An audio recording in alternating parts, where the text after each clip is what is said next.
सभी को अंतर्राष्ट्रीय योग दिवस की शुभकामनाएं। आज हम 9वां अंतर्राष्ट्रीय योग दिवस मनाने जा रहे हैं। और शुरुआत जब हुई थी इसको संयुक्त राष्ट्र संघ में इसको रखा गया था, वो 2014 में रखा गया था।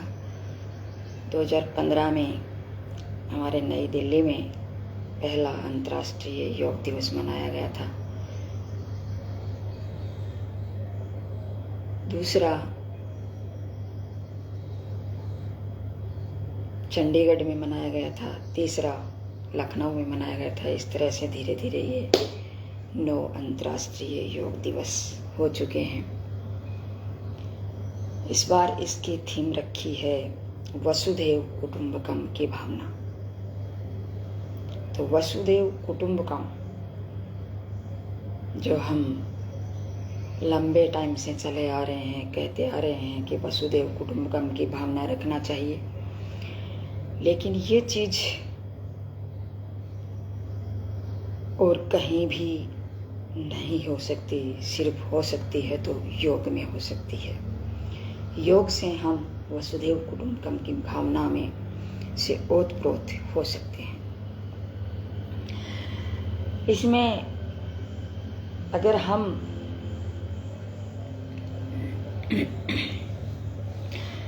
देखें तो आज छोटी सी छोटी बच्ची जब उसके मानसिक धर्म शुरू होता है, उससे लेकर के 55 साल तक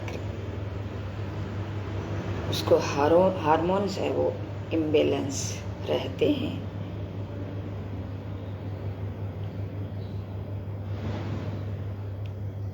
तो योग इसमें बहुत ही महत्वपूर्ण भूमिका निभाता है।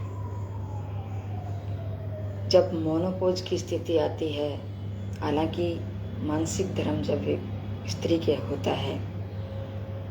आता है तो उसका हार्मोन संतुलन में रहता है, लेकिन मोनोपोज के बाद में उसमें बहुत ज़्यादा दिक्कत आना शुरू हो जाती है।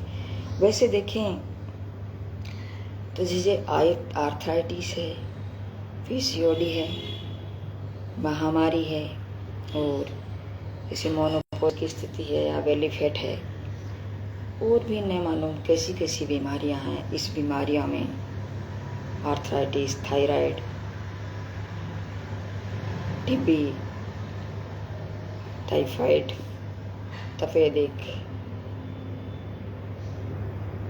यहाँ तक कि कैंसर में भी ये बहुत ही महत्वपूर्ण भूमिका निभाता है। डायबिटीज, सब प्रकार की बीमारियों में ये बहुत ही महत्वपूर्ण भूमिका निभाता है। विशेष तौर से इसमें क्या होता है कि व्यक्ति मानसिक और शारीरिक और आध्यात्मिक रूप से मजबूत बनता है, जो मैंने बहुत ही बखूबी इसको मेरे ऊपर भी मैंने देखा है कि व्यक्ति को एक अंदर से शांति देता है, अंदर से किसी भी समस्या को हैंडल करने की शक्ति देता है, और कहीं भी कोई समस्या आती है तो उसमें एक निर्णय लेने की क्षमता भी इससे आती है। तो ये दिवस हमारे लिए बहुत ही महत्वपूर्ण है, लेकिन ये कब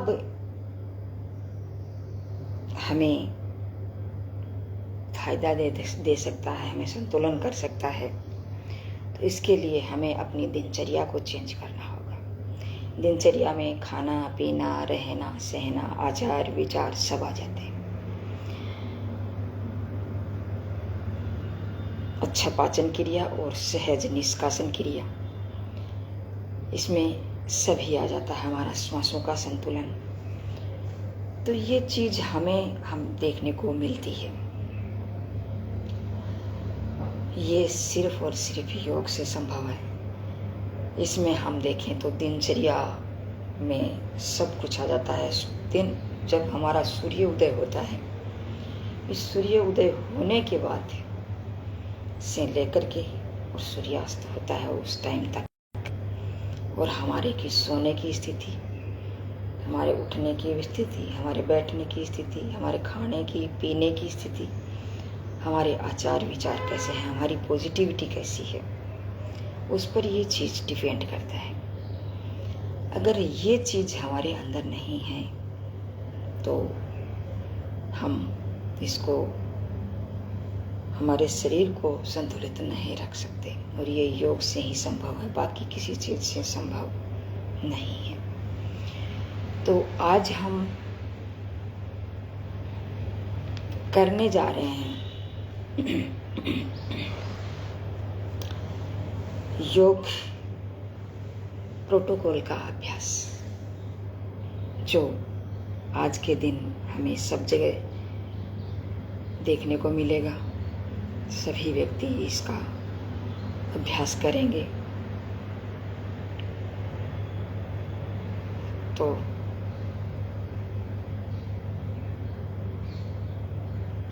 क्यों नहीं करेंगे? क्योंकि ये एक जीवन जीने की कला है। ये हमें जीवन जीना सिखाता है। ये हमारी ऋषियों मुनियों की, हमारे पूर्वजों की देन है। ये हमारे भारत की धरोहर है। तो इसे हम क्यों न अपनाएं? जरूर अपनाएं, क्योंकि ये हमारे देश की धरोहर है। तो हम शुरू करते हैं। सबसे पहले हम अपने दोनों पैरों को सीधा करेंगे। सीधा करने के बाद हम पद्मासन लगाएंगे। पद्मासन अपने आप में एक बहुत ही महत्वपूर्ण आसन है। ये पद्मासन लगाने से ही, मात्र से ही हमारे शरीर में आदि बीमारियां दूर हो जाती हैं। इसमें बैलेंस आता है, संतुलन बनता है। तो शुरू करते हैं हम ओम चैंटिंग से। 3 बार ओम की चैंटिंग करेंगे। दोनों हाथ ज्ञान मुद्रा में, तर्जनी अंगुली और अंगूठे को टच करेंगे। तीनों अंगुलियां सीधी रहेंगी। शुरू करते हैं 3 बार ओम चैंटिंग, 2:1 के अनुपात में।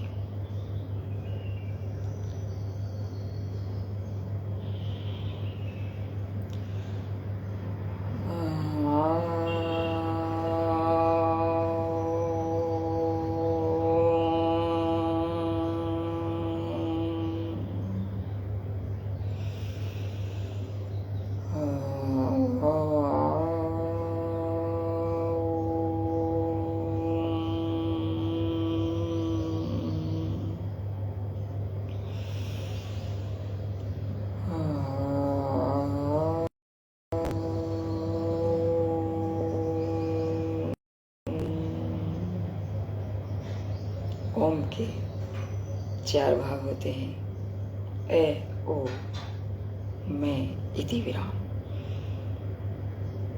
ऐसे हम शारीरिक रूप से, ओ से हम मानसिक रूप से, मैं से हम न शारीरिक रूप से न मानसिक रूप से, लेकिन जाप चलता रहता है। इति विराम आध्यात्मिक रूप से हम इसे देखते हैं। इससे हमारे शरीर में बैलेंस, संतुलन बनता है। हमारे मस्तिष्क में हमारे जो न्यूरॉन्स हैं, इसमें बहुत ही अच्छा प्रभाव पड़ता है। हमारे न्यूरॉन्स, हमारे जो मस्तिष्क की कोशिकाएं हैं, जो शरीर की सबसे बड़ी कोशिकाएं हैं, उस पर बहुत अच्छा प्रभाव पड़ता है। हमारे शरीर में न्यूरॉन्स और ग्लियल सेल 2 प्रकार की कोशिकाएं होती हैं। एक प्रकार की कोशिका है जो न्यूरॉन्स है, इसमें कोई किसी प्रकार का विभाजन नहीं होता। ग्लियल सेल में विभाजन होता है, जो वहाँ ट्यूमर बनने की संभावना भी रहती है और कैंसर बनने की संभावना रहती है। तो इसे हम ओम चैंटिंग के माध्यम से इसे सही करने का प्रयास करें। उसके बाद में हम प्रार्थना करते हैं। तो दोनों हाथ हम जोड़ेंगे। योग का प्रतीक चिन्ह है, हाथ जोड़ करके अभिवादन करना। तो इसका प्रतीक चिन्ह हाथ जोड़ना है। तो प्रार्थना शुरू करते हैं। शंगजगदत्वं संबोधनं समोमनांसि जानता देवाभावं यथा पूर्वे संजानानाम् उपासते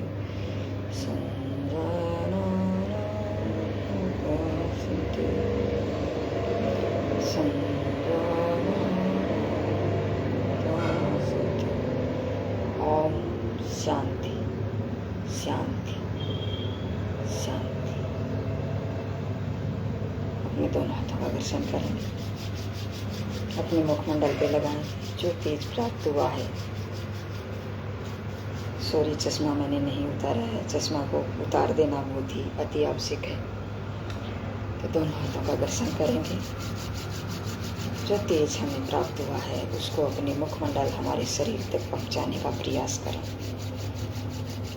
जब गर्म हो जाए तो अपनी आँखों पे, अपने चेहरे पे ये तेज पहुंचाने का प्रयास करें।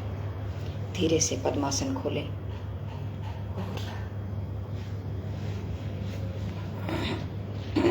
और अपने आसन पे खड़े होंगे।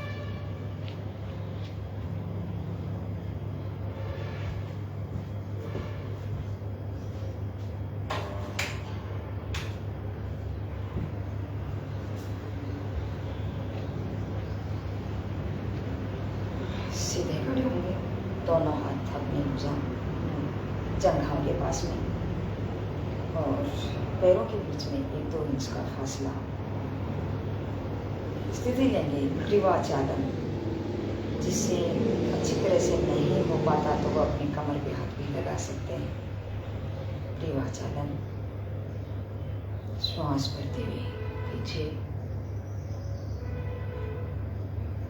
श्वास छोड़ते हुए आगे, श्वास भरते हुए पीछे। 2 बार करेंगे बस। श्वास छोड़ते हुए आगे। दूसरी ग्रीवाचालन का दूसरा भाग, श्वास छोड़ते हुए दाएं कंधे की तरफ, श्वास भरते हुए मध्य में, श्वास छोड़ते हुए लेफ्ट साइड कंधा, श्वास भरते हुए मध्य, श्वास छोड़ते हुए राइट कंधा, श्वास भरते हुए मध्य में, श्वास छोड़ते हुए लेफ्ट कंधा, श्वास भरते हुए। ग्रीवाचालन का तीसरा भाग, श्वास भरेंगे, श्वास छोड़ते हुए राइट कंधे की तरफ अपनी ठुड्डी को लगाएंगे, श्वास भरते हुए मध्य में, श्वास छोड़ते हुए लेफ्ट कंधा अपनी ठुड्डी को लगाएंगे, श्वास भरते हुए मध्य में, श्वास छोड़ते हुए राइट कंधे की तरफ अपनी गर्दन को घुमाएंगे, श्वास भरते हुए मध्य में, श्वास छोड़ते हुए लेफ्ट कंधे की तरफ अपनी गर्दन को घुमाएंगे, श्वास भरते हुए मध्य में। अब अपनी ग्रीवा को गोल गोल घुमाएंगे और जिसकी सर्वाइकल की प्रॉब्लम है वो आगे अपनी गर्दन को आगे न झुकाएंगे। उसको क्या करना है, अर्धचंद्राकार ऐसे ही करना है, ऐसे।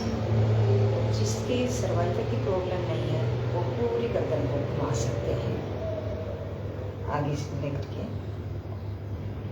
श्वास भरते हुए ऊपर, श्वास छोड़ते हुए नीचे की तरफ। 2 बार राइट साइड, 2 बार लेफ्ट साइड।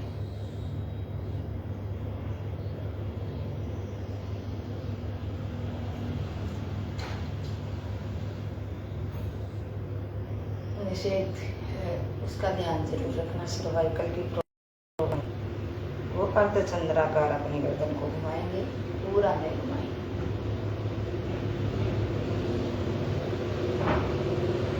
स्थिति लेंगे स्कंद चालन, दोनों हाथ नीचे, श्वास लेते हुए अपने हाथों को ऊपर,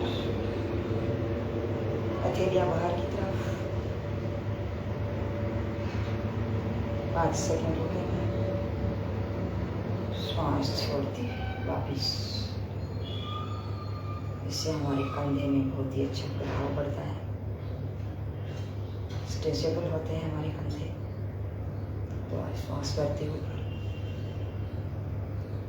श्वास छोड़ते हुए नीचे। स्कंद चालन का दूसरा भाग, अपने अंगूठों को कंधे पे रखेंगे, को आगे कोने को टच करेंगे, श्वास भरते हुए ऊपर, श्वास छोड़ते हुए नीचे, श्वास भरते हुए ऊपर, श्वास छोड़ते हुए नीचे। फिर दूसरी साइड नीचे से श्वास भरते हुए ऊपर, श्वास छोड़ते हुए नीचे, कोने को टच करेंगे आगे से। कमर गर्दन सीधी रहेगी।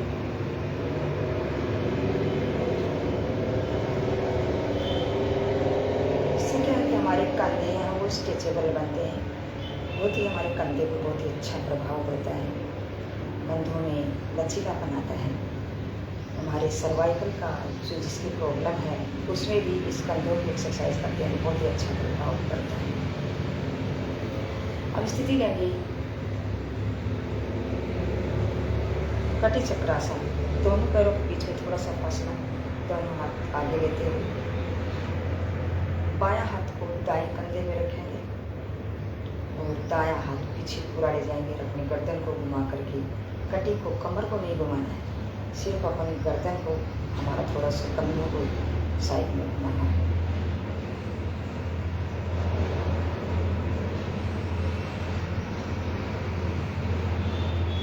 श्वास भरते हुए मध्य में, श्वास छोड़ते हुए पीछे,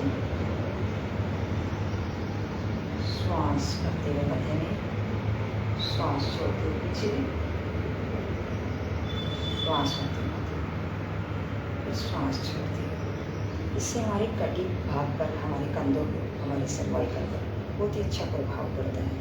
ये हमारे कमर के लिए बहुत ही अच्छा आसन है, जिससे हमारी कमर में स्ट्रेचेबल संतुलन बना रहता है।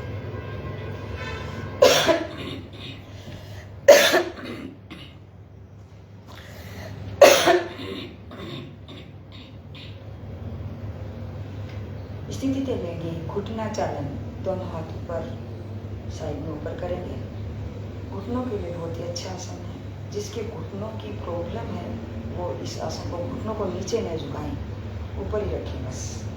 घुटनों की जिसकी प्रॉब्लम है वो आगे घुटनों को नहीं झुकाएं, ऐसे ही करके रखना है, क्योंकि अगर घुटनों को झुकाएंगे तो दिक्कत हो सकती है। तो सामान्य श्वास भरें, श्वास छोड़ते हुए नीचे। 5 सेकंड रोक के रखें, श्वास भरते हुए ऊपर, श्वास छोड़ते हुए नीचे।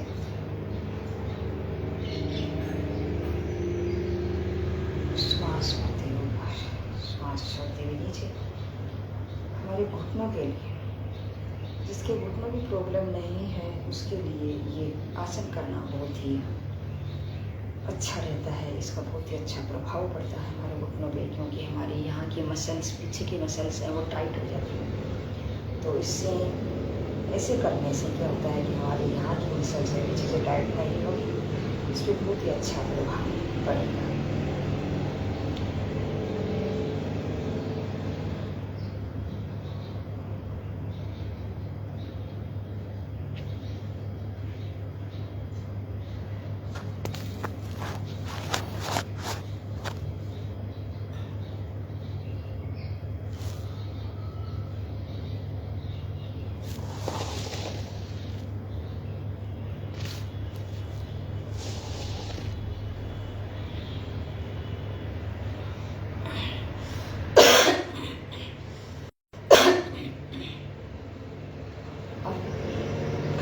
किए जाने वाले जो आसन है उसमें सबसे पहला आसन है वो है ताड़ासन। जिसके दिक्कत होती है वो थोड़ा सा अपने पैरों को खुला रखें, और जिसके दिक्कत नहीं है बैलेंस बनाने में अच्छे हैं उसको क्या करना है, अपनी एड़ी पंजे मिलाएं, थोड़ा सा आगे से पंजे खोलें और ताड़ासन शुरू करें।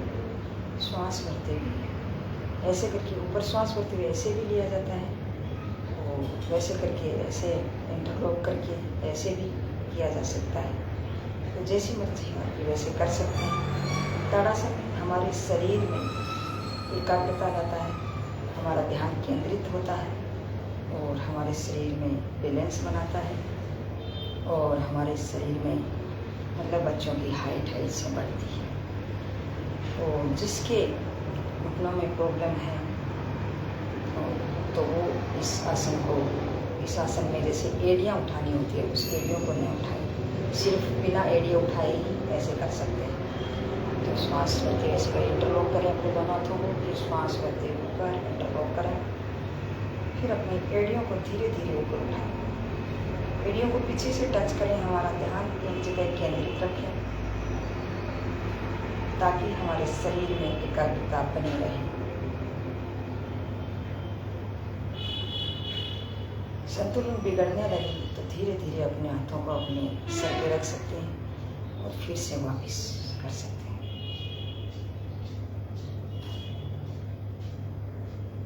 श्वास छोड़ते हुए धीरे धीरे वापस लेके आएंगे। ताड़ासन के बाद में आता है वृक्ष आसन। यह भी एक बैलेंसिंग आसन है। इससे शरीर बैलेंस में रहता है और एकाग्रता बनी रहती है। और जिसके घुटनों की प्रॉब्लम है वो इसको न करें। अगर कम प्रॉब्लम है तो दीवार के सहारे कर सकते हैं। तो दाएं पैर को फोल्ड करेंगे और अपनी बाएं जंघा पे सेट करेंगे। श्वास भरते हुए दोनों हाथ ऊपर प्रणाम की मुद्रा में।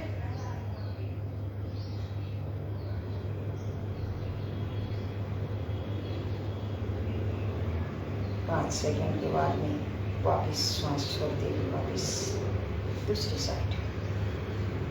लेफ्ट पैर को दाएं जंघा पे सेट करेंगे। श्वास भरते हुए दोनों हाथों को ऊपर।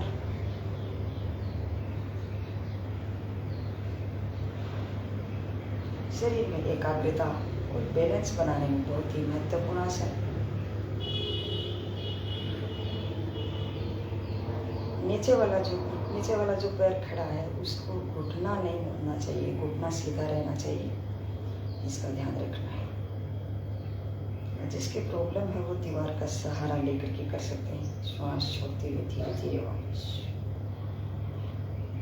इसके बाद में आता है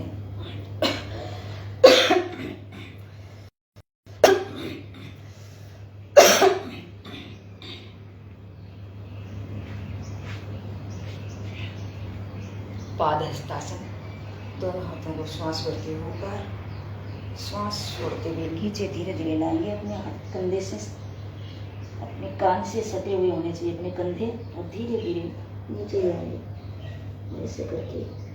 पीछे से घुटने नहीं बोलने चाहिए। और जिसे ज़्यादा नहीं हो रहा है वो ऐसे कर सकते हैं। कम से कम प्रॉब्लम है जिसके सर्वाइकल की और बैक पेन की प्रॉब्लम है वो ऐसे ये आसन न करें, क्योंकि इससे बहुत ज़्यादा दिक्कत हो सकती है। तो बैक पेन वाले और सर्वाइकल वाले इसका ध्यान रखें। बाकी सभी कर सकते हैं। और जिसके घुटनों में प्रॉब्लम है वो भी, क्योंकि इसमें थोड़ा सा दिक्कत महसूस होती है, इसलिए वो भी ज़्यादा न करें। नॉर्मल है तो कर सकते हैं। और पीछे से हमारे जो यहाँ की जो भाग है, यहाँ का भाग, इसको घुटने को पीछे दबा के रखना है। इसको ऐसे ऐसे नहीं करना है, ऐसे करके ऐसे करते हैं कहीं, ऐसे नहीं करना है, ऐसे करना दबा करके। धीरे धीरे श्वास करते हुए वापिस लग जाएंगे, श्वास छोड़ते हुए वापिस। उसके बाद में आता है अर्धचक्रासन। तो दोनों हाथ थोड़े से पैर के बीच में फासला करके 1-2 इंच का, दोनों हाथ पीछे, और हमारी गर्दन को बैक पेन के लिए बहुत ही अच्छा आसन है। सर्वाइकल के लिए भी बहुत ही अच्छा आसन है। और जिसके हार्निया की प्रॉब्लम है तो वो इस आसन को, पीछे झुकने वाला आसन नहीं करेंगे।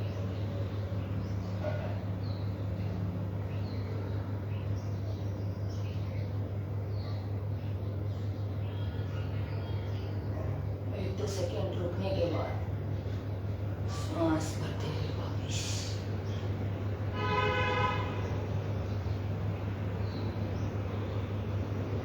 तो ये हुए हमारे खड़े होकर किए जाने वाले आसन, जिसमें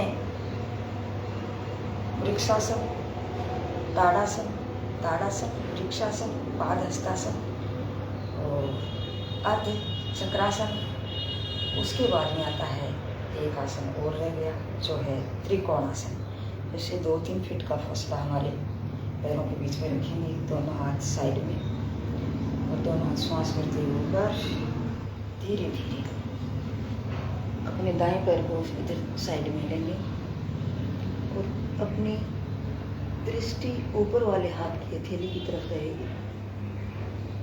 जिसके सर्वाइकल की प्रॉब्लम है और पीछे बैक पेन की प्रॉब्लम है वो इस आसन को नहीं करेंगे।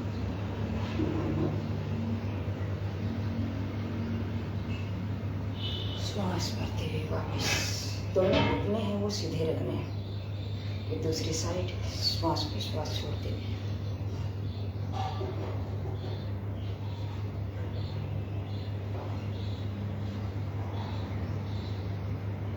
श्वास भरते हुए वापस श्वास छोड़ते हुए। ये खड़े होकर किए जाने वाले आसन थे। अब हम करेंगे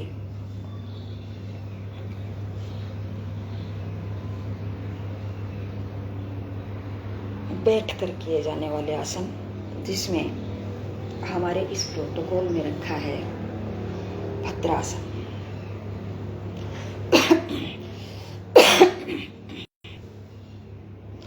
भद्रासन में जैसे दोनों पैर हैं, दोनों पैरों को पहले सीधा करें। ये जगह नहीं है इसलिए ऐसे कर रही हूँ मैं। इसके पहले इस मोड़ें, इसको दाएं पैर को मोड़ें, फिर बाएं पैर को मोड़ें। दोनों को अपने जननांग क्षेत्र के अंदर दबाएं, उसकी जगह रखें अपनी एड़ियों को। दोनों हाथों से पंजे पकड़ें। ये क्या है कि एक तो महिलाओं के लिए, महामारी के लिए, एक जैसे प्रेगनेंसी के दौरान इस प्रकार के ये आसन है, बहुत ही महत्वपूर्ण है। इसको ऐसे भी करें, धीरे धीरे सभी का देखो इतना होता है, लेकिन धीरे धीरे करने का प्रयास करेंगे। नीचे अपने आसन से टच करने का प्रयास करेंगे और धीरे धीरे अपनी कमर गर्दन सीधी। और जिसके घुटनों की प्रॉब्लम है वो उसको अपने घुटनों को नीचे ज़्यादा ले जाने का प्रयास न करेंगे, दिक्कत हो सकती है। तो ये है तितली आसन, बहुत ही अच्छा आसन जो महिलाओं के लिए, पुरुषों के लिए, सभी के लिए। उसके बाद में आता है वज्रासन। तो वज्रासन में हम क्या करते हैं, अपने दोनों पैरों को सीधा करते हैं। सीधा करेंगे तो अपनी दाईं तरफ अपने हाथों को रखेंगे, बाईं तरफ से अपने दोनों पैरों को मोड़ करके और वज्रासन में आएंगे। वज्रासन एक ऐसा आसन है जो हम खाना खाने के बाद कर सकते हैं, और कोई भी ऐसा आसन नहीं है जो हम खाना खाने के बाद कर सकते हैं।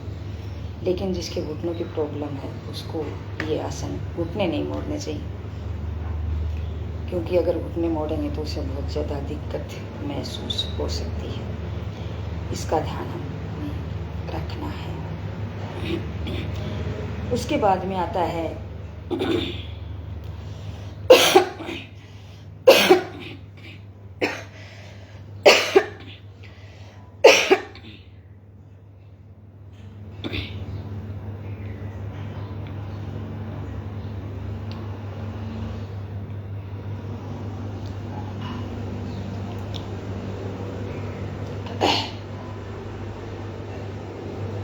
उष्ट्रासन।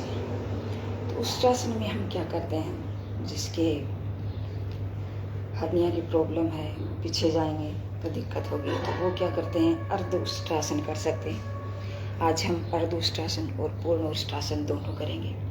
लेकिन जिसकी हड्डियाँ की प्रॉब्लम है वो पीछे झुकने वाले आसन नहीं करेंगे। इसलिए वो अर्ध उष्ट्रासन कर सकते हैं, पूर्ण उष्ट्रासन वो न करें। उष्ट्रासन से क्या होता है कि हमारे बैक पेन के लिए, हमारे सर्वाइकल के लिए बहुत ही अच्छा आसन है। इससे हमारे शरीर स्ट्रेचेबल बनता है, हमारे शरीर में बैलेंस आता है, हमारा शरीर लचीला बनता है, और हमारे जो भी यहाँ के जो किडनी भाग है, हमारे जो लीवर है, पेंक्रियाज है, सभी पर बहुत ही अच्छा प्रभाव पड़ता है। तो आज हम करते हैं अर्धउष्ट्रासन। अर्धउष्ट्रासन जैसे इस प्रकार से करते हैं। अर्धउष्ट्रासन ऐसे सामने से मैं करके दिखाती हूँ आपको, एक साइड से। तो पीछे ऐसे हाथ लगाएंगे और पीछे से इतना,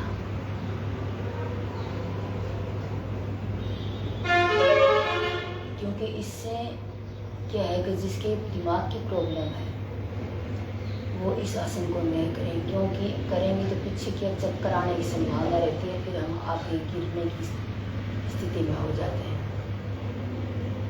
इतना ही करें। और फिर हम करते हैं पूर्ण उष्ट्रासन। दोनों हाथों को, पहले हम दाएं हाथ को पीछे ले जाएंगे, दाएं एड़ी पे रखेंगे, बाएं हाथ को पीछे ले जाएंगे, बाएं एड़ी पे रखेंगे, फिर अपनी पूरी कमर को पीछे पूरा झुका देंगे। इससे क्या है कि हमारे शरीर पे बहुत ही अच्छा प्रभाव पड़ेगा। लेकिन हमें भी प्रॉब्लम वाले इसको नहीं करें। 5-7 सेकंड लोगे।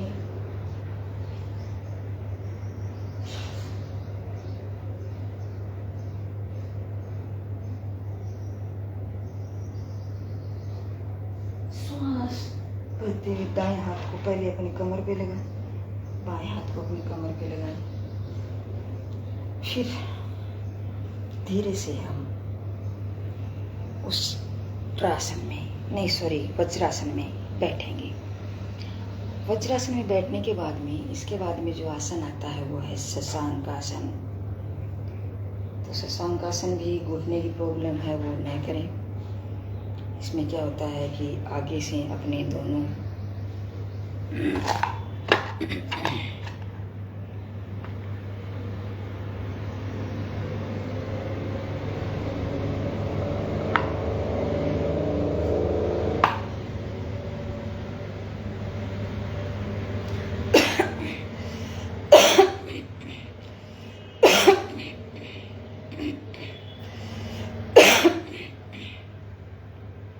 आगे से अपने पैरों को खोलेंगे,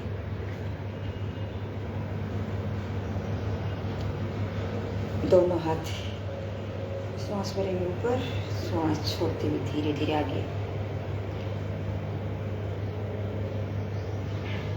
जिसके बैक पेन की प्रॉब्लम है वो इसको नहीं करें, आगे झुके, आगे नहीं झुके, धीरे धीरे श्वास छोड़ते हुए आगे लेके आए। अपनी ठोडी को अपने आसन से टच करेंगे, दृष्टि हमारी सामने रहेगी। शशांक आसन बहुत ही अच्छा आसन, जो इस महामारी और हमारे जननांग क्षेत्र इसमें जो प्रॉब्लम होती है उसके लिए बहुत ही अच्छा आसन।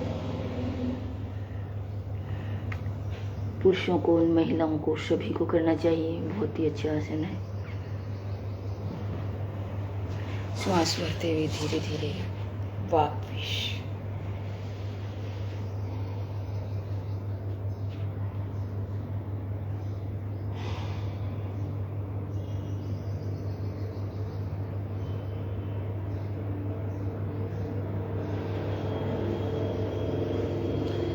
फिर हम स्थिति लेंगे उत्तान मंडूकासन।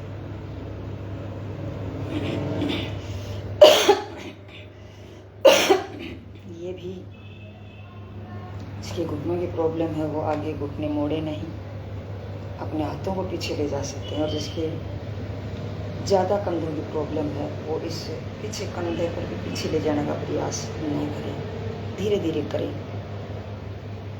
तो दोनों घुटने मोड़ के रखेंगे, थोड़ा सा बीच में घुटनों के बीच में फासला होगा, दाएं हाथ को पीछे ले जाएंगे। हमारी अंश फलक मर्म है उस पर ले जा करके अपने हाथ को रखेंगे, फिर दूसरा हाथ पीछे ले जाएंगे, उसके ऊपर रखेंगे, पूरे ऊपर अपने चेस्ट को, अपने कंधों को ऊपर की तरफ खींचने का प्रयास करेंगे।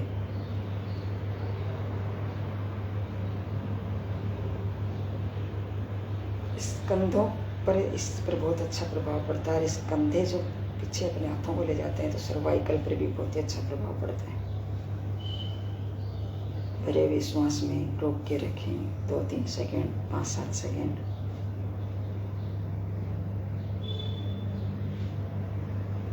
धीरे धीरे बाएं हाथ को आगे लाएंगे, दाएं हाथ को भी आगे लाएंगे। वज्रासन में विश्राम करेंगे थोड़ी देर के लिए। उसके बाद में आता है वक्रासन, जो हम अपने दोनों पैरों को खोलेंगे, ऐसे करके बैठेंगे, दोनों पैरों को आगे से खोलेंगे, फिर अपने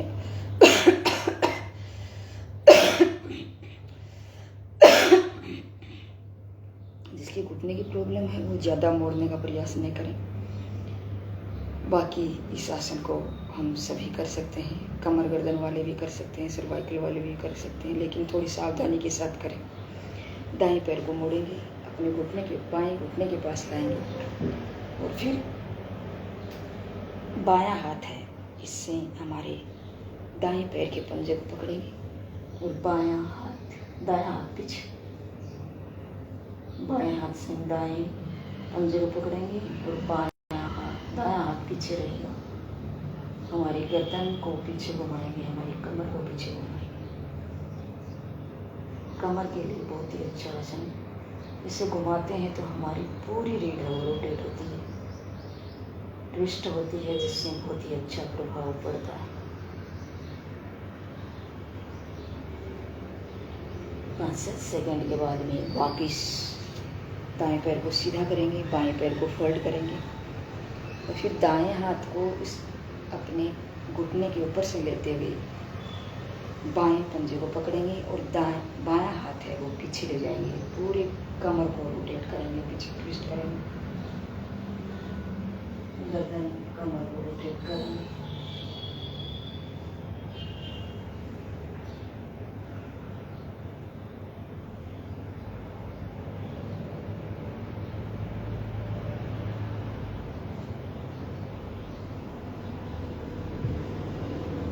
सांस लेते हुए वापिस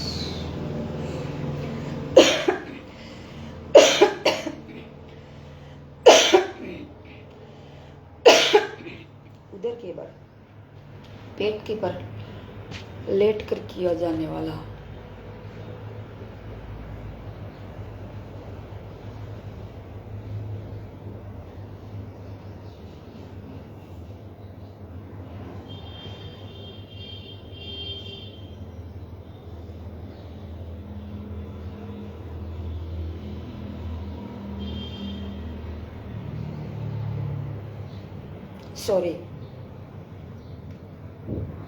पहले पेट के बल लेट करके किए जाने वाले आसन करेंगे, जिसमें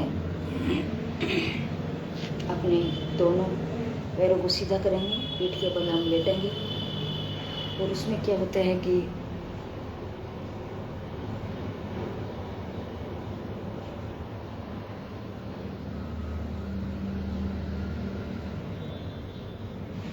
सीधा लेटेंगे, दोनों पैर सीधे, फिर दोनों पैरों को फोल्ड करेंगे,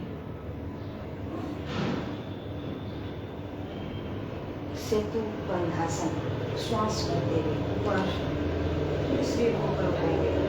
कमर के लिए बहुत ही अच्छा आसन, लेकिन हार्निया की प्रॉब्लम है, उसके लिए बहुत ही खतरनाक है, इसलिए उसको नहीं करना है। इससे शरीर स्ट्रेचेबल बनता है, शरीर बैलेंस में आता है। मस्तिष्क में ब्लड जाने की वजह से हमारे मस्तिष्क पर बहुत अच्छा प्रभाव पड़ता है, ब्रेन के न्यूरॉन्स बहुत ही अच्छा प्रभाव पड़ता है। श्वास छोड़ते हुए धीरे धीरे वापस दोनों पैरों को सीधा करेंगे। अगला आसन है उत्तान बालासन।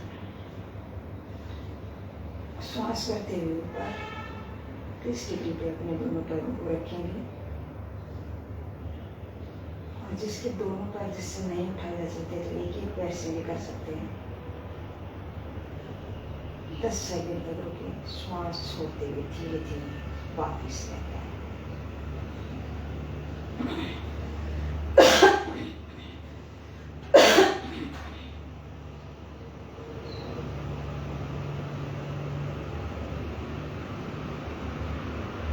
पवन मुक्तासन,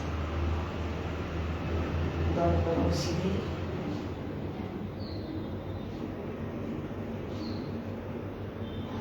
हथेलियां हमारे आसन की तरफ, 1-2 इंच का फासला, दोनों के एड़ी पंजे मिला करके रखेंगे, सीधा लेटेंगे एकदम बिल्कुल से। फिर अपने दाएं पैर को फोल्ड करेंगे, श्वास भर के अपने इस घुटने को चेस्ट से लगाने का प्रयास करें, दबाव डालें। श्वास छोड़ते हुए धीरे धीरे अपनी नासिका को हसन से इस घुटने से टच करें। श्वास भरते हुए गर्दन को वापस, श्वास छोड़ते हुए अपने पैर को वापस, दूसरे पैर को लेंगे, श्वास भरेंगे। जिसकी घुटने की प्रॉब्लम है वो इतना दबाव में डालें।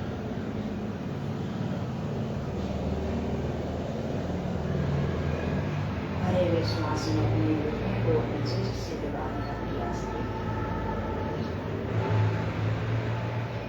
श्वास छोड़ते हुए नासिका को घुटने के लगाने का प्रयास।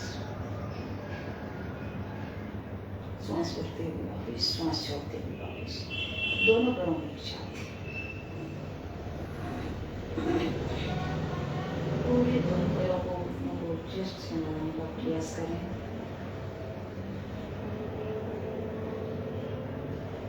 श्वास छोड़ते हुए अपनी नासिका को घुटनों के बीच में लाएं।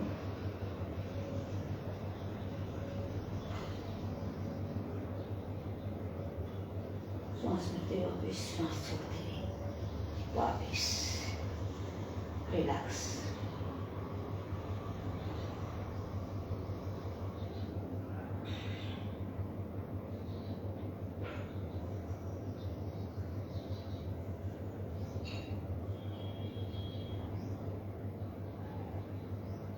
थोड़ा सा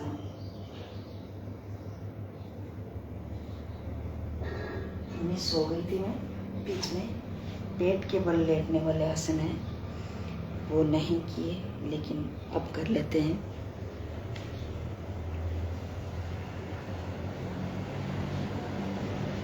उसमें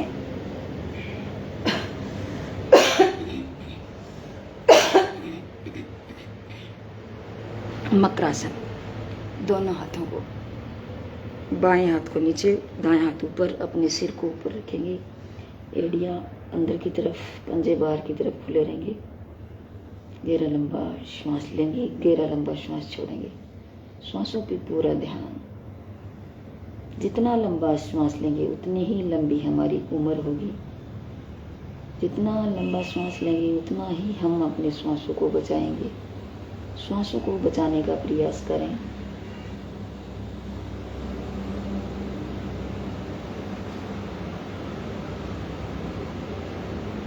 स्थिति लेंगे भुजंगासन, दोनों हाथ अपनी साइड में कंधे के पैरेलल में लगाएंगे। श्वास भरते हुए ऊपर,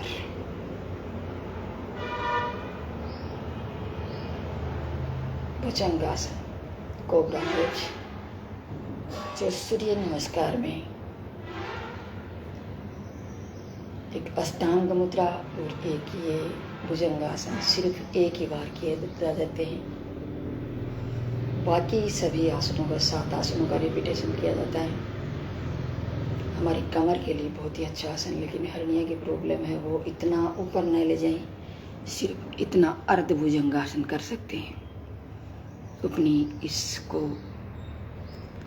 कमर को, अपनी छाती को, चेस्ट को ऊपर जितना उतना न उठाएं जिसकी हर्निया की प्रॉब्लम है। और कमर वालों के लिए बहुत ही अच्छा आसन है। तो फिर से उठाएं,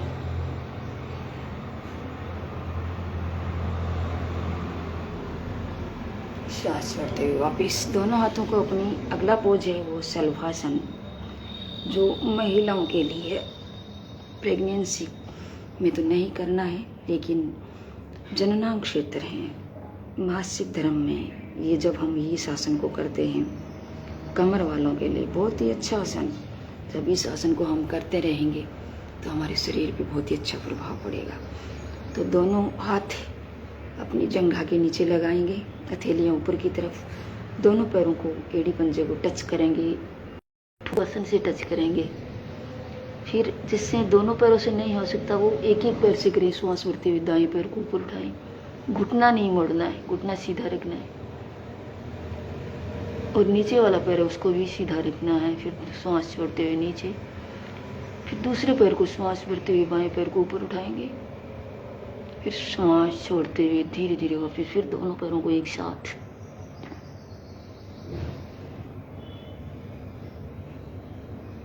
श्वास छोड़ते हुए वापस। कि थोड़ा सा मिस हो गई थी मैं, ये पेट के बल पहले करने वाले थे, पेट के बल बाद में किया जाता है। क्योंकि पेट के बल बाद में किया जाता है उसमें शवासन में, क्योंकि पेट के बल ही शवासन होता है, तो शवासन लास्ट में 3 मिनट करने का होता है। उसको बाद करने के बाद में हम प्राणायाम करते हैं। तो हम अब करेंगे शवासन। माइंड में शांति के लिए, स्थिरता के लिए, संतुलन के लिए शवासन बहुत ही अच्छा आसन है। दोनों हाथों के थेलियाँ ऊपर की तरफ, दोनों एड़ियाँ अंदर की तरफ, पंजे बाहर की तरफ, और हमारी आंखें बंद रहेंगी कोमलता से। पूरा पेरा का श्वास लेंगे, श्वास छोड़ेंगे, स्थिरता बनाए रखेंगे, एकाग्रता बनाए रखेंगे, शरीर को संतुलित करेंगे, अपने श्वासों पे अपना ध्यान केंद्रित करें। अपने पैरों की अंगुलियां, घुटने, अपने पंजे, जंघाएं, अपने कमर,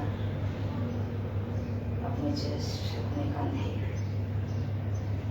हमारे मुंह पे, ठोड़ी पे, गर्दन पे, नासिका पे, आंखों पे, आज्ञा चक्र पे, सहस्त्रार चक्र पे, सभी प्रकार के चक्रों, मूलाधार, स्वाधिष्ठान चक्र, मणिपुर चक्र, नाभ चक्र, विशुद्धि चक्र, आज्ञा चक्र, सहस्त्रार चक्र, सभी चक्रों पे, सभी नाड़ी पर अपना ध्यान केंद्रित करें। इस शरीर को बैलेंस बनाएं, अपने श्वासों पे ध्यान रखें।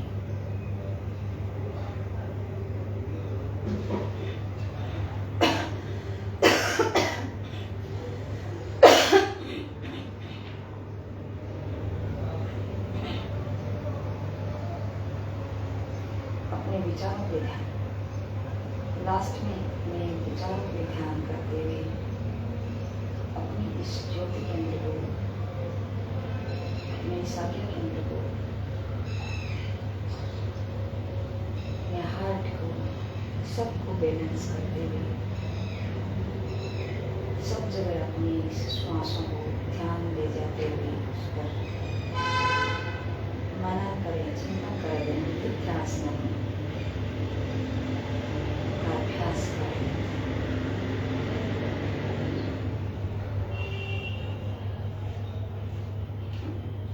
और सोचें कि ईश्वर हमें सब विचार दे, सब बुद्धि दे, हमें अपने अंदर समाने के लिए, आपके विकास प्रस्ताव को समर्पित करने के लिए प्रेरित करें।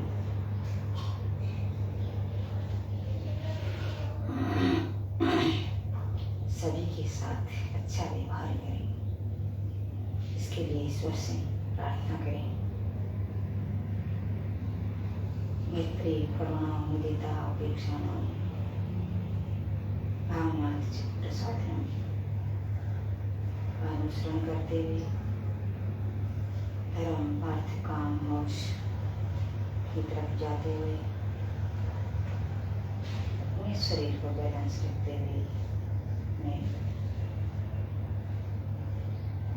दोनों हाथों का ऊपर लाते हुए दर्शन करें। इस तेज को अंदर पे लगाएं। दाहिनी करवट लेते हुए उठ बैठे।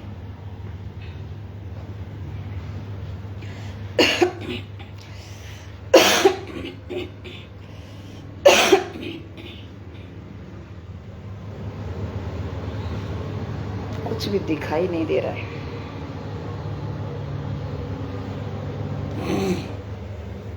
शवासन के बाद में आता है कपालभाति। प्राणायाम की बारी आती है। तो प्राणायाम में हमें क्या करना है? दोनों पैर सीधे पद्मासन लगाएंगे।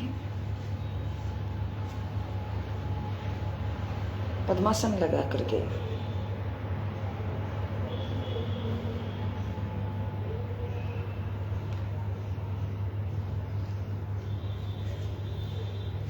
कपालभाति दोनों हाथ ज्ञान मुद्रा में अपने घुटने पे अपने हथेली का पृष्ठभाग रख करके भी कर सकते हैं और अपनी हथेली को भी घुटने पर रख करके कर सकते हैं, ताकि हमारी ऊर्जा है बाहर नहीं जाए। कपालभाति जिसकी हर्निया की प्रॉब्लम है वो कपालभाति नहीं करें, और जिसकी हाइपरटेंशन हार्ट की प्रॉब्लम है वो कपालभाति बहुत ही सिंपल तरीके से धीरे धीरे करें, ज़्यादा झटके से न करें। सिर्फ कपालभाति में अपने श्वासों को बाहर फेंकना होता है। जैसे हमारे सामने एक मोमबत्ती पड़ी है, उस मोमबत्ती को अपने श्वास से बुझाना है।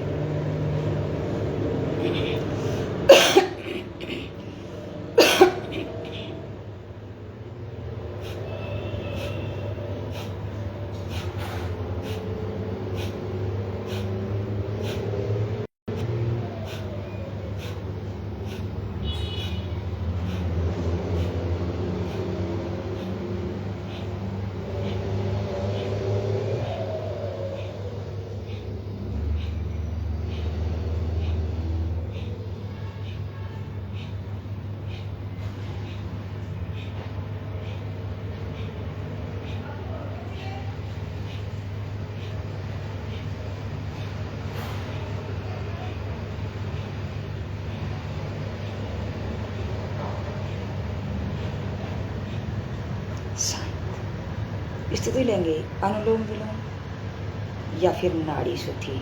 अनुलोम विलोम और नाड़ी शुद्धि में सिर्फ इतना अंतर है, अनुलोम विलोम में श्वास को रोका नहीं जाता।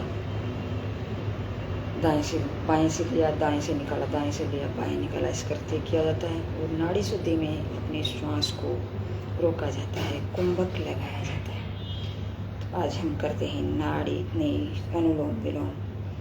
तो बायां हाथ ज्ञान मुद्रा में, दायां हाथ प्राणायाम मुद्रा में। ये प्राणायाम मुद्रा उससे होती है। दाएं नासिका पुट को टच करेंगे, बाएं नासिका से श्वास को भरेंगे और लास्ट में बाएं नासिका से श्वास को बाहर छोड़ते हुए अपने इस प्राणायाम को पूर्ण करेंगे। अपनी श्वासों की आवाज़ हमें खुद को भी सुनाई न दे, इस प्रकार से अपने श्वासों पे कंट्रोल करना है।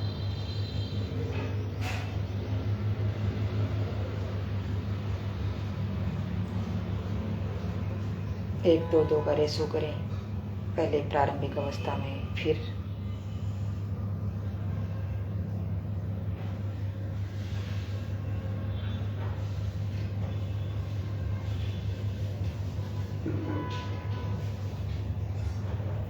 जब लंबा अभ्यास हो जाए तो ज़्यादा रोकने का प्रयास करें।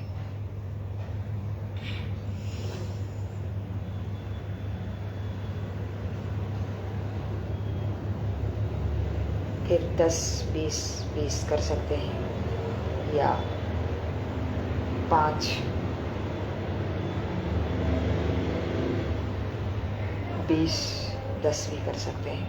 इस प्रकार से करें।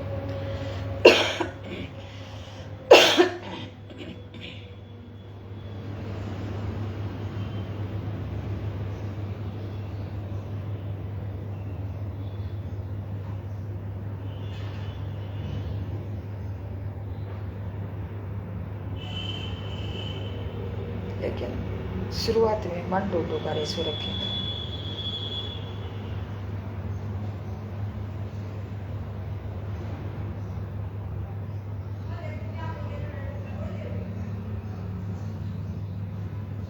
लास्ट में जाकर के हम 1-4 का कर सकते हैं।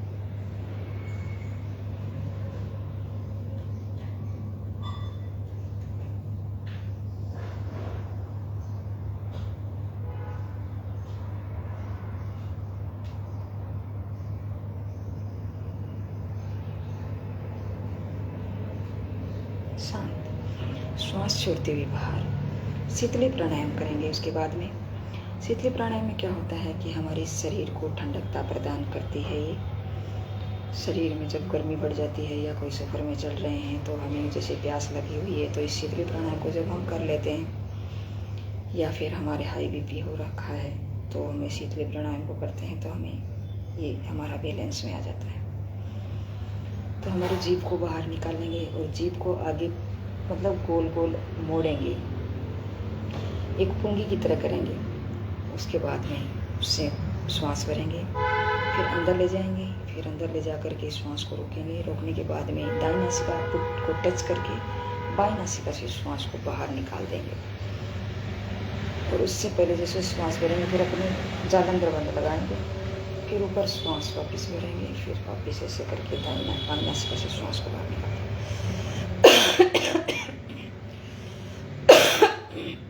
सॉरी।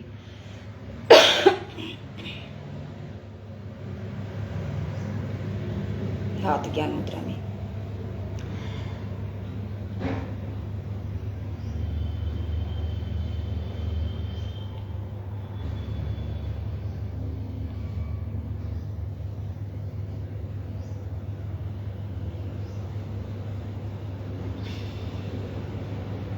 एक बार फिर से करेंगे।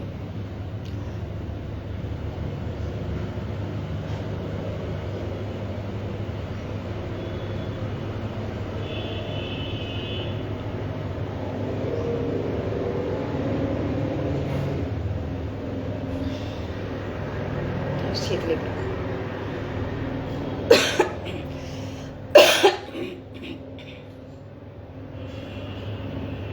अब आता है ध्यान, मेडिटेशन, जो हमारे अष्टांग प्राणायाम, अष्टांग योग है, उसकी 7वीं स्टेज है जिसे हम ध्यान कहते हैं। पहले धारणा, जो सबसे पहले यम, नियम, आसन, प्राणायाम, प्रत्याहार, धारणा, ध्यान और समाधि।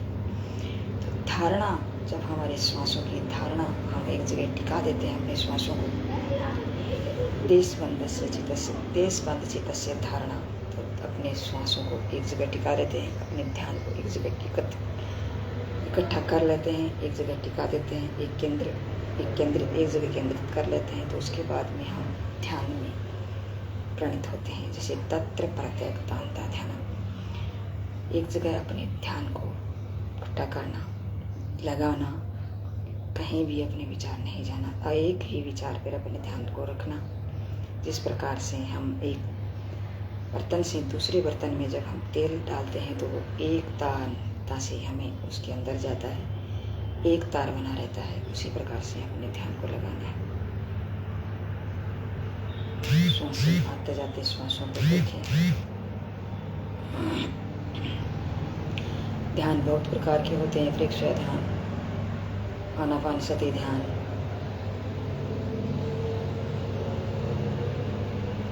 बहुत सारे ध्यान होते हैं, ज्योतिर्ध्यान।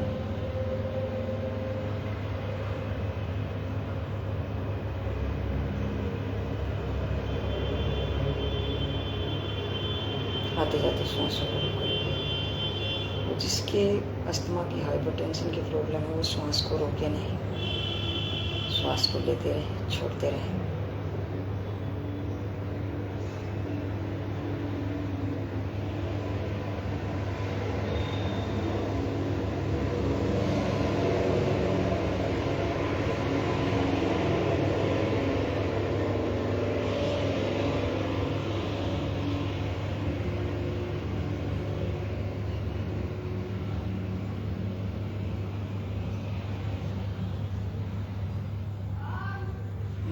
को स्थिर करें, अपने विचारों में खो जाएं, अपनी आत्मा पे ध्यान करें। स्थूल ध्यान, सूक्ष्म ध्यान, ज्योतिर्ध्यान।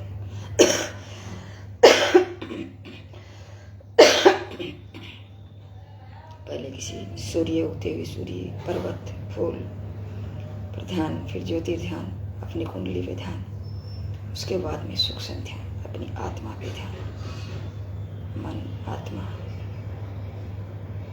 धीरे धीरे अपने मन में खो जाए, खुश रहें, आनंदित रहें, प्रसन्न रहें, शांति महसूस करें।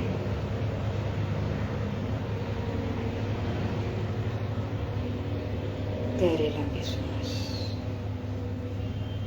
लेना, छोड़ना। कमर गर्दन सीधी,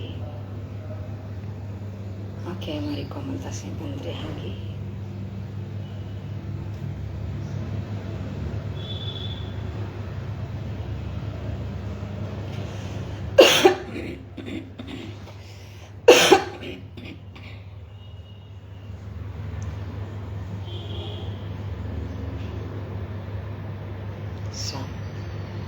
धीरे धीरे अपने हाथों का दर्शन करें। जो तेज प्राप्त हुआ अपने मुखमंडल पे लगाएं। धीरे से अपनी आंखें खोलें, फिर दोनों हाथ प्रणाम मुद्रा में शांति पाठ करें।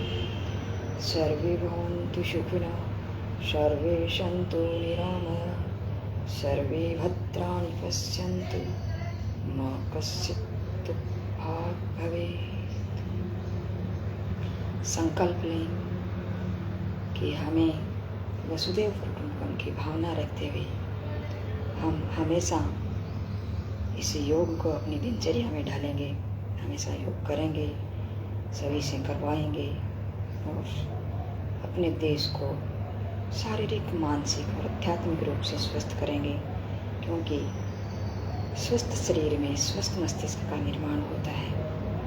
तो अगर हम इस स्वस्थ मस्तिष्क का निर्माण करना है तो हमें योग को अपनाना होगा, वसुदेव कुटुंबकम की भावना रखनी होगी, सभी के साथ प्रेम से प्रेम भाव रखना होगा और अपने विचारों को शुद्ध करना होगा, हमारी पॉजिटिविटी लानी होगी। तो हमें ये संकल्प लेना है कि हमें हमेशा पॉजिटिव रहना है, अपने लिए, अपनों के लिए, सभी के लिए। पॉजिटिव खुद रहेंगे तो हमारा फायदा होगा, दूसरों के साथ पॉजिटिव रहेंगे तो हमारे बीच में संतुलन बना रहेगा। हम प्रेम से रहेंगे, प्रेम भाव से रहेंगे, भावना से रहेंगे। भावनाएं सभी व्यक्तियों की शून्य हो चुकी है, तो इस भावना को उजागर करना है। इस भावना के बगैर, प्रेमपूर्ण भावना के बगैर हम अपने देश को ऊंचा नहीं उठा सकते। हम विकासशील देश से विकसित देश नहीं बना सकते।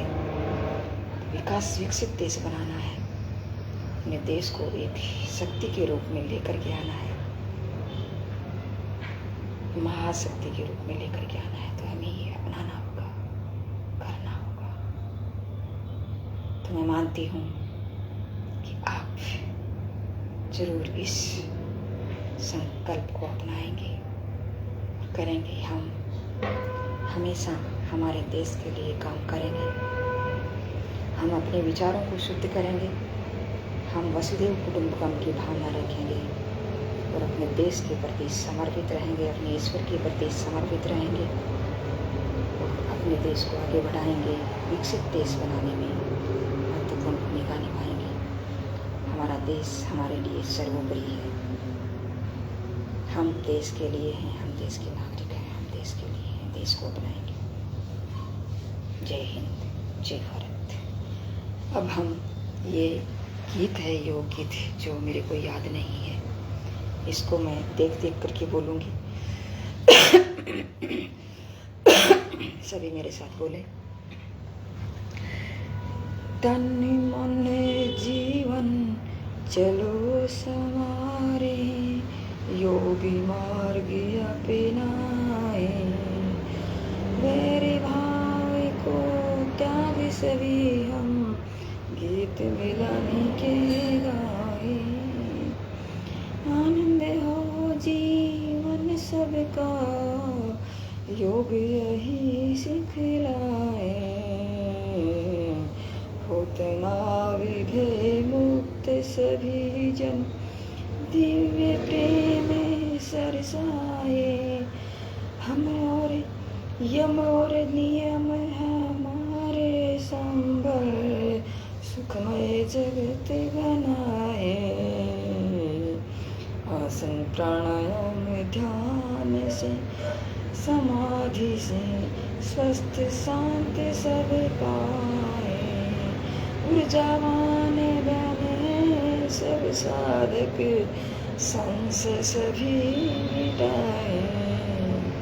विश्व एक परिवार योग कर स्वर्ग धरा पर लाए। स्वर्ग धरा पर लाए।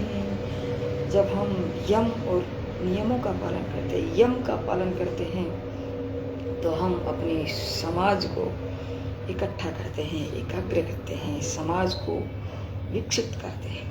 जब हम नियम का पालन करते हैं तो हम अपने व्यक्तित्व का विकास करते हैं। जब हम यम नियम आसन का अभ्यास करते हैं तो हम स्थिरता लाते हैं। स्थिर सुखम आसनम। जब हम प्राणायाम का अभ्यास करते हैं तो हमारे प्राणों पर कंट्रोल करते हैं।